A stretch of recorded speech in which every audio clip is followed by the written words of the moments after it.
That's a if Trent Richardson was still with that team, I would have said yes. Do you Uh, know? Do you know that Cleveland quarterbacks throw the ball 43 times, 42.3 times. The Browns are averaging 42.3 pass attempts a game. Almost I got 43 pass attempts a game. Are you kidding me? That's crazy. that's a lot of usage of the arm, if you will. And I got another stat for you. They still haven't won under Brandon Weeding as the starting quarterback. They Well, still haven't won a single game when Brandon Weeding is the starting quarterback. They lost to Detroit, and Brandon Weeding is 0-3 this season as a starter. Brian Hoyer, is whose out. season ended, Yeah. he's still undefeated.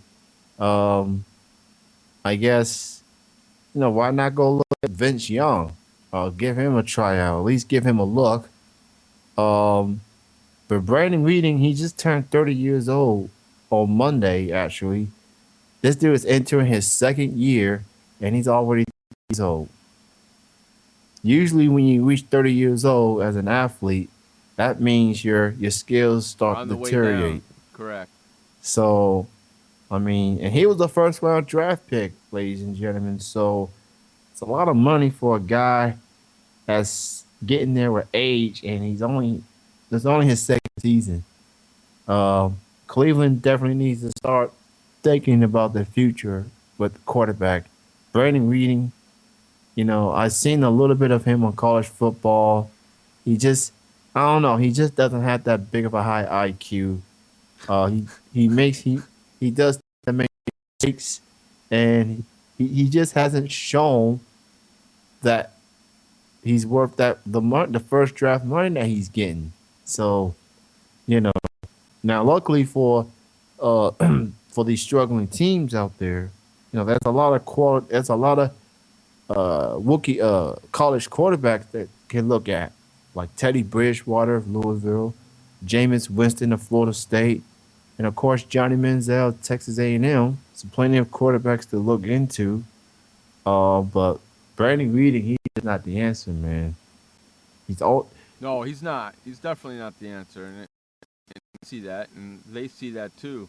That's why there was an article out there asking if Tim Tebow would be the right fit for Cleveland. I don't think Tim Tebow's the right fit for anybody. well. Look, I guess the only way to fit Tim Tebow is you got to do what John Fox kind of did. Just the spread option, whatever. Do the warning. I mean, he is going to throw the ball sometimes, but he's not a consistent, accurate thrower, if you will. And the quarterback's job is, even though you got the running skills, your job as a quarterback to throw the football consistently, and you got to be a. And Tim Tebow is not a. He's not. It's just something about him in that Denver season. Like he's not gonna give you Peyton Manning or Tom Brady or Drew Brees numbers, but when the game is tight and when the game is close, all of a sudden he gets accurate, and the receivers end up catching the ball. I just don't see him.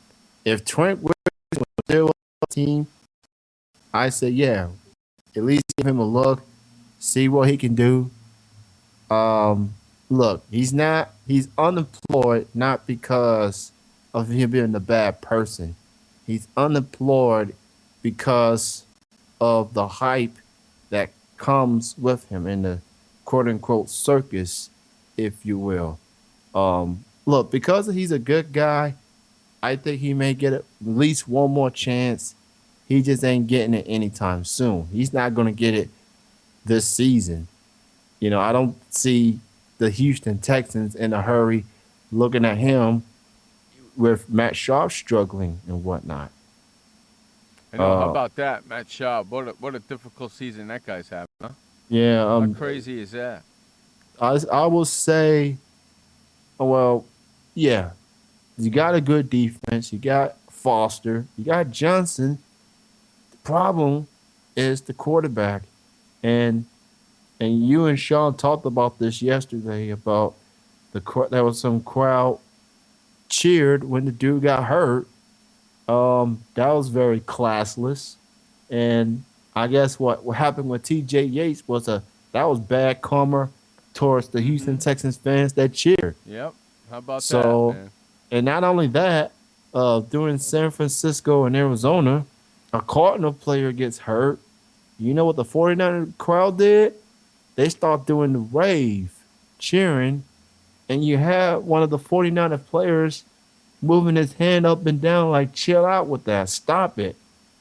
You know, look, you want players to win. You want teams to win. You want teams to lose. I get all that. Sports fans, I get it. You know, the last thing you want is someone to get hurt or get injured, for that matter. You know, because these are some violent game that they're playing. This is their livelihood. Yep. This game puts money on their family's plate.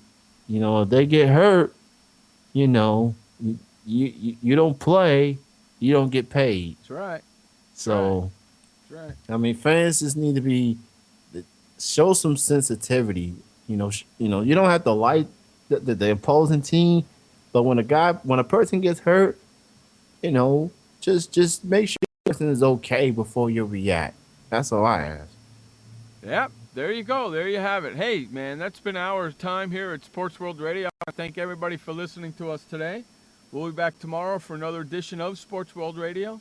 Until then, my friends, that is Kenny C.